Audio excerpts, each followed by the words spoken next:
All right, this is going to be 4 minutes of continuous work, 2 exercises, 1 main exercise they're going to focus on for the 4 minutes, and then a kind of an active recovery reset that they can do when they fatigue. So for station number 1, it's going to be the medicine ball rotational lunge. So we're going to start like reverse lunge. Holly's passing it outside the lead leg. So the emphasis here is not only legs and lower body, but also anti-rotation with the core. So now, she could also, if that's too much, she could put the medicine ball down and just do her hands and do reverse lunges, and that's a way of kind of scaling that back, a regression. You could also go TRX, reverse lunges for people that needed to, but the medicine ball is going to add a nice little core activation, and you're fighting against that rotation. So they're going to do as many of those as they could do, and when they fatigue or their form gets a little sloppy, they're going to come down and go into the windshield wiper. So there's a couple different options on this. First one is, what we got? So they need to lay with their arms flat out and pressing their shoulders into the ground. And so the first option is just to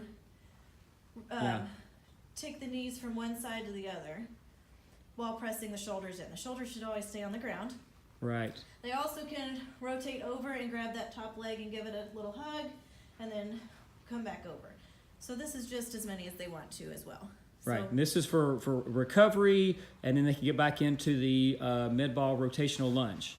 Okay, station number 2, 4 straight minutes of kettlebell racked carries, and there's going to be an active recovery for this too. So we're going to start first. Holly's going to go racked carries here, so double rack position. You want to go heavy on this because, again, a lot of this is core stabilization, so she can walk back and forth. She can hold in one spot. Another option for this would be you could go from rack carries into double waiter walks.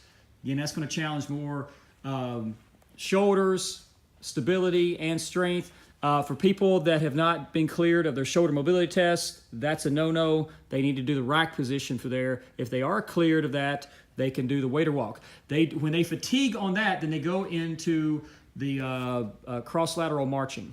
Yeah, so the cross-lateral marching is just here, and they're tapping their elbow to the opposite knee. And if they can't get their elbow to the opposite knee, they can just use a forearm.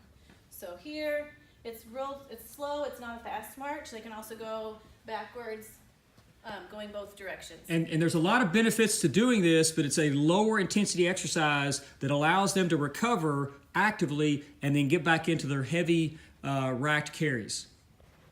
Okay, station number 3, we've got 4 straight minutes of Spider-Man crawls with a reset. So we're going to start with this one right here first. So we got that quadruped position, and then Holly's going to go into the crawling, and it's this opposite arm leg action in the crawl. So these need to be slow crawls, not fast crawls. They should feel this, and you have to cue them on it. They should feel arms, abs, and legs. This is as much a lower body exercise as it is an upper body, and it doesn't appear that way. She can go forward, backwards. Again, she's working slow crawling for this. And then when she fatigues and gets smoked, then she's not going to stop. She's going to go into her recovery exercise, which is rocking. So you can just be still in the quadruped position, and you can rock forward and back as much as you can. Really rock back towards your heels. If they're up on their toes, they'll feel it more. And it really works ankle mobility, toe mobility, everything.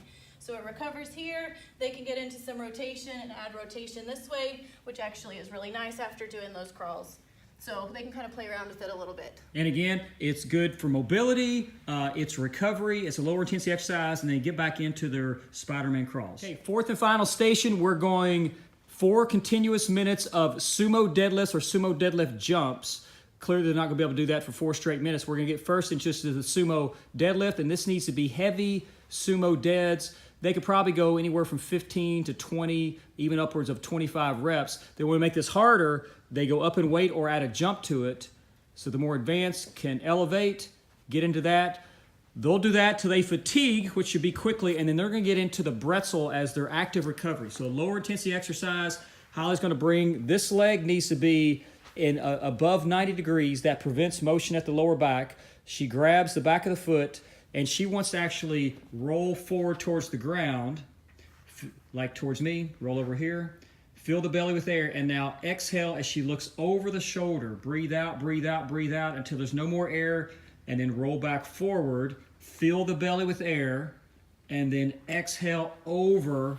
So we get thoracic and we get hip and we get a lot of good stuff going there. And again, it's low intensity. When she feels like she's ready to get back into the sumo, she jumps right back up into it.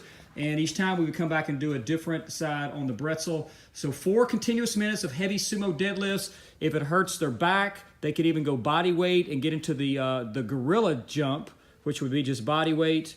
Like touch, there you go, touch the calves, touch the floor. There you go. She can do forward, backwards, a lot of fun things like that. 4 straight minutes of that with bretzels.